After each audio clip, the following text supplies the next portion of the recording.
The Cadillac's engine ticks in the June heat. Harlem, 1968. 7th Avenue stretches like a wound through the district. Neon signs bleeding pink and blue across rain-slicked asphalt. Inside Wells Restaurant, a man sits alone at a corner booth, his back to the wall. Always to the wall. Besworth, quote, Johnson, 62 years old, dressed in a charcoal suit cut sharp enough to split a whisper. His hands rest flat on the red leather, palms down, perfectly still. The kind of stillness that comes from calculated control. The waitress moves past. She doesn't make eye contact. Nobody does.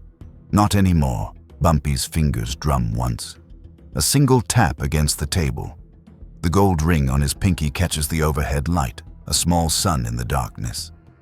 Across the street, a shadow shifts in a doorway. Then another. The restaurant door opens. A man enters, rainwater dripping from the brim of his fedora. He doesn't remove his hat. In Harlem, that means one thing. Bumpy's jaw sets. His hand slides toward his jacket pocket. The jukebox in the corner goes silent mid-song, as if the universe itself is holding its breath. 10 hours from now, this man will be dead. Not the one in the fedora, the one sitting perfectly still, back against the wall, wearing a suit that cost more than most men earned in a month. The king of Harlem doesn't know it yet, but his kingdom is already collapsing. The throne was always made of sand. Ellsworth Raymond Johnson was born October 31st, 1905, in Charleston, South Carolina, where the humidity hung thick as crime, and the color of your skin determined how long you'd live. His childhood ended the day a white mob came for his brother over an accusation nobody remembers now, the kind of accusation that didn't need to be true to be fatal. The family scattered. Ellsworth, 15 years old, took a train north with $8 sewn into his jacket lining and rage calcified into his bones. He arrived in Harlem in 1919 with nothing but a sharp mind and the kind of anger that doesn't burn out. It crystallizes. By the time he was 20, the streets had given him a new name. Bumpy, after the massive bump on the back of his skull, a deformity he'd had since birth that made him instantly recognizable in any crowd. In Harlem, being memorable was currency, and Bumpy spent it well. Harlem in the 1920s was a contradiction wrapped in jazz and desperation. The Renaissance was blooming, Langston Hughes writing poetry in cramped apartments, Duke Ellington making saxophones weep at the Cotton Club. But underneath the art was arithmetic. The numbers racket, an illegal lottery where Harlem residents bet pennies on 3-digit combinations, generated millions annually, and not a dime stayed in black hands for long. The money flowed downtown into the vaults of men who'd never walked 125th Street after sunset, who saw Harlem as a resource to extract, not a community to respect. Stephanie St. Clair, a woman from Martinique with a razor mind and zero tolerance for compromise, controlled the largest numbers operation in Harlem. She was called Madame Queen, and she didn't ask permission from anyone. Not the police, not the Italian Mafia, not the white power structure that assumed she'd eventually fold. She needed protection. Bumpy provided it. He didn't carry a gun for show. He carried it the way a surgeon carries a scalpel, a tool for precision work. By 1928, Bumpy had a reputation, quiet, methodical, and utterly without mercy when crossed. He served 11 months in Sing Sing for assault in 1928, but the charge was almost irrelevant. Prison was graduate school. He studied the way power moved through confined spaces, the currency of respect, the economics of fear. When he emerged, he was sharper. In 1931, the real education began. A white mobster from the Bronx named Dutch Schultz, born Arthur Flegenheimer, a name he abandoned because it didn't sound dangerous enough, looked at Harlem and saw gold. Schultz was a bootlegger who'd made millions during Prohibition, but liquor was becoming legal and he needed a new revenue stream. The numbers rackets were perfect. High volume, low overhead, community dependency. He rolled into Harlem with 40 gunmen and a simple proposal. Work for me or don't work at all. Stephanie St. Clair told him to go to hell. Bumpy smiled. It was the kind of smile that made men check their backs for the rest of their lives. The war that followed wasn't fought with armies, it was fought with information. Bumpy understood something Schultz didn't. Harlem was a living intelligence network. Every janitor, every waitress, every shoeshine boy on every corner, they all saw things. Bumpy paid them, not much. $5 here, 10 there, enough to make them notice. A white Packard idling on 135th Street, a new face in a speakeasy asking the wrong questions, a delivery truck making stops it shouldn't. Within 2 weeks, Bumpy knew the names, addresses, and weaknesses of every enforcer Schultz had sent into Harlem. He knew which ones gambled, which ones had families, which ones drank too much and talked too loud. The first hit was a man named Vincent Cole, one of Schultz's most violent enforcers, who'd beaten a Harlem shopkeeper so badly the man lost an eye. Cole was found in an alley near 145th Street with a single bullet in his chest. His wallet was still in his pocket, his gold Rolex still on his wrist. Nothing stolen, just a message. This is our neighborhood. Schultz responded with fire. He ordered drive-by shootings, firebombings, beatings. Bumpy didn't escalate. He pruned. Every time Schultz sent 10 men, Bumpy eliminated one. Always the most violent, always the one the community feared most. It wasn't warfare, it was gardening. But Schultz had an advantage Bumpy couldn't match: political power. He owned judges, police captains, even a district attorney. By 1935, the pressure on St. Clair's operation became unbearable. She surrendered her empire to the Italian Mafia, specifically to Charles "Lucky" Luciano, the man who'd restructured organized crime in New York into a corporate entity with board meetings and profit-sharing agreements. Bumpy didn't surrender. He negotiated. Luciano recognized talent when he saw it. He made Bumpy his Harlem enforcer with a generous arrangement. Bumpy would manage the neighborhood, collect the money, handle the muscle, and in return, he'd receive a percentage that made him legitimately wealthy. It was the best deal anyone black had ever received from the Italian Mafia. It was also a cage. But that same year, 1935, Bumpy's freedom ended for a different reason. He was arrested for drug trafficking and sentenced to 10 years in Alcatraz Federal Penitentiary, the fortress prison on an island in San Francisco Bay where America sent its most dangerous criminals. Alcatraz was cold, brutal, and designed to break men. Bumpy didn't break. He studied. He befriended guards. He read law books. He became a jailhouse lawyer, helping other inmates with their appeals. When he walked out in 1945, he was 50 years old, and Harlem had changed. The war had ended. Soldiers were coming home, and the heroin epidemic, brought back from Europe and Asia by servicemen, was beginning to sink its teeth into the community. Bumpy returned to a Harlem that looked the same but operated under new management. The Italian Mafia had consolidated power during his decade in prison. The Genovese family, led by Vito Genovese, controlled the drug trade with industrial efficiency.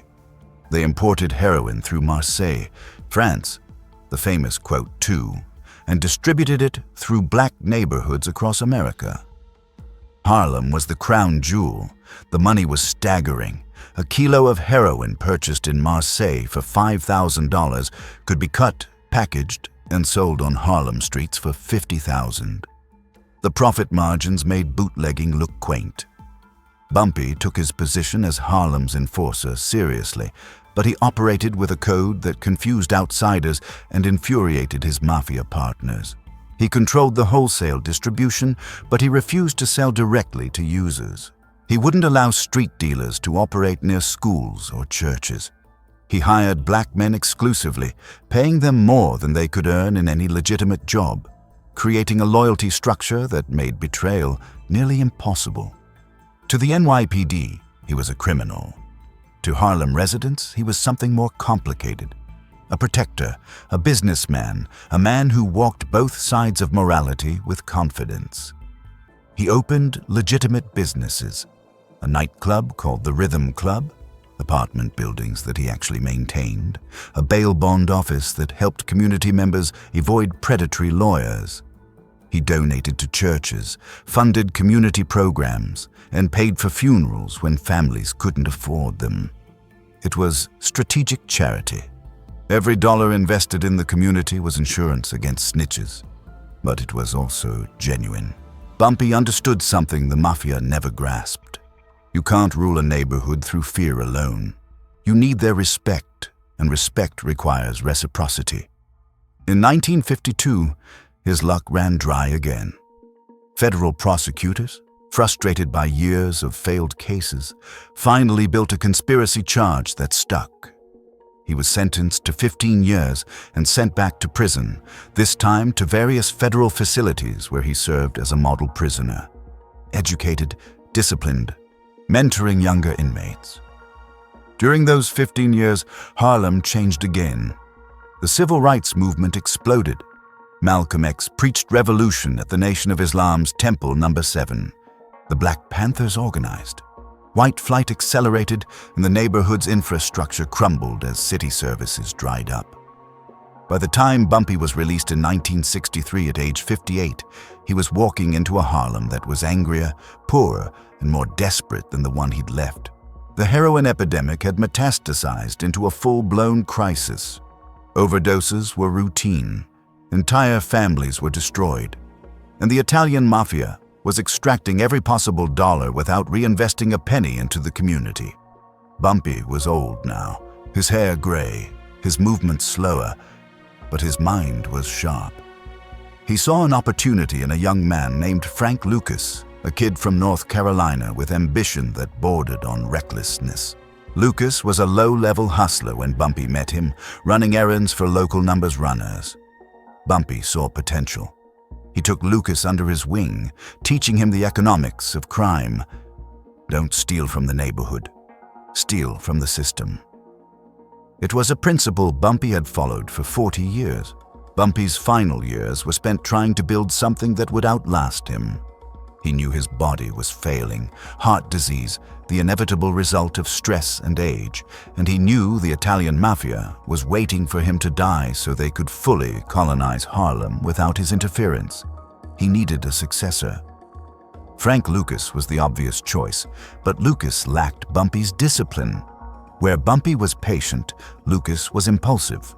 Where Bumpy built relationships, Lucas saw only transactions.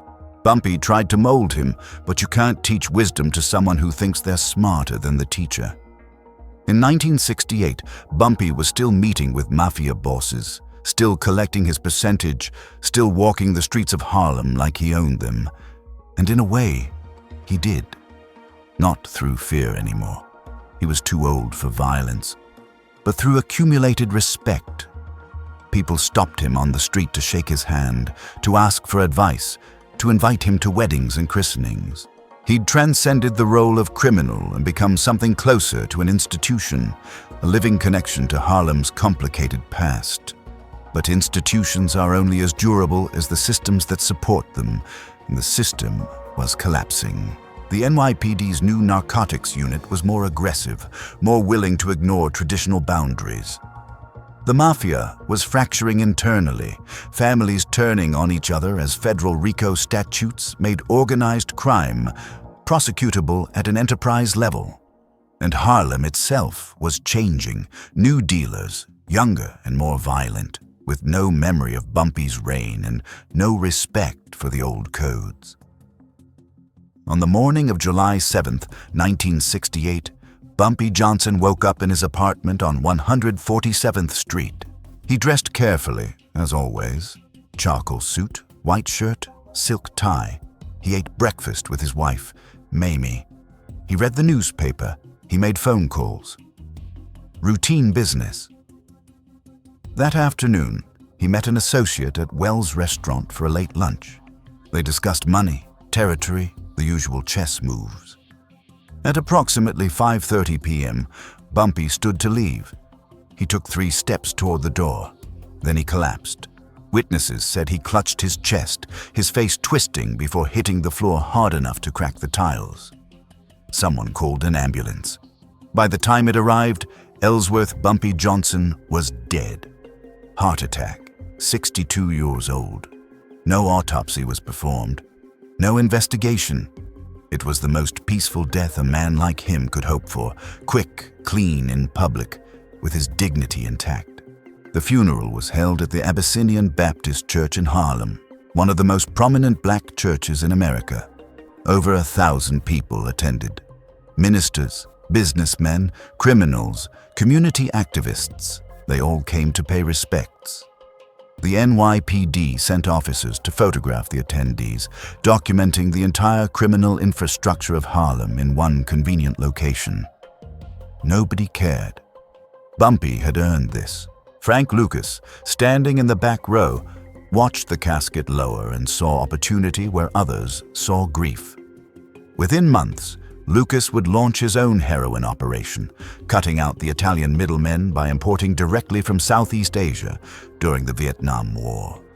He called it the Blue Magic Operation, and it would make him the richest drug dealer in Harlem's history. But Lucas would also make Bumpy's worst mistake.